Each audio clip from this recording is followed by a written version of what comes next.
بسم الله الرحمن الرحيم. اليوم الدرس الثامن من برنامج سكراتش. نتعرف اليوم على طريقة إضافة صوت مع خلفية مصاحبة مع انتظار الوقت. أول حاجة هنحذف مجموعة الأصوات المسجلة والانتظار ونضيف قرار باستمرار فقط. أنا هنا بشتغل مع المنصة، هقولنا على الضغط على العلامة الأخضر قرار باستمرار. أول حاجة نروح على الخلفيات. أنا هنا ضايف 3 خلفيات، هنضيف كمان واحدة، هقول له استيراد، نختار الصورة، بعد كده موافق. كده أنا ضفت عندي 4 خلفيات. عاوز أضيف لل4 خلفيات دولت أضيف لهم 4 أصوات مع انتظار بين الصورة والصورة التانية 1 ثانية. نروح للمقاطع البرمجية. أول حاجة بروح على المظاهر واختار انتقل إلى الخلفية.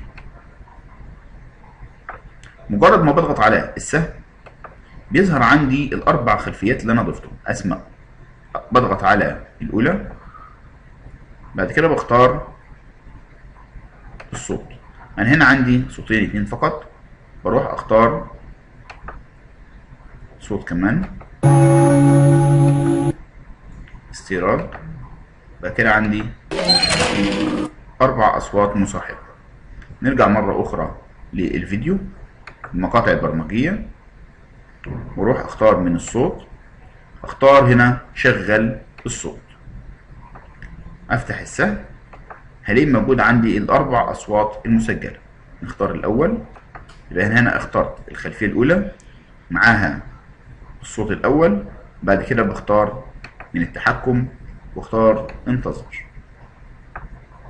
بكرر نفس اللي انا عملته ده 4 مرات عن طريق ان انا بروح اختار من المظاهر الخلفية التالية، بنختار الخلفية رقم 2، بعد كده بروح على الصوت، اختار شغل الصوت واختار الصوت الثاني، بعد كده بروح على التحكم واختار الانتظار.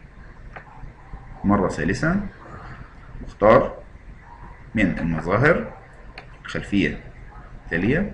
أنا ممكن أختارها كمان مرة واختار في ديت الثالثة الرابعة، وبعد كده بروح على الصوت، اختار تشغيل الصوت، اختار الثالث وبعدين الرابع.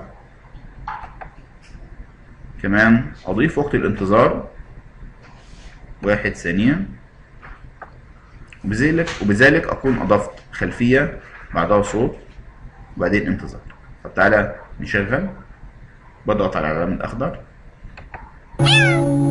كده يبدأ يسجل معايا الصوت، بعد كده يبدأ يسجل معايا الصوت، بعد كده يبدأ يسجل معايا الصوت، بعد كده ايقاف.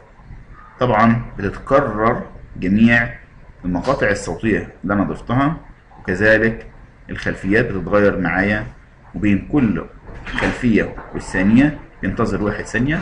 طبعا انا ممكن ازود الوقت ده عن طريق ان انا اضغط عليه واكتب مثلا 5 ثانية. ممكن ده كمان اول مثلا 4 وده 4. موافق.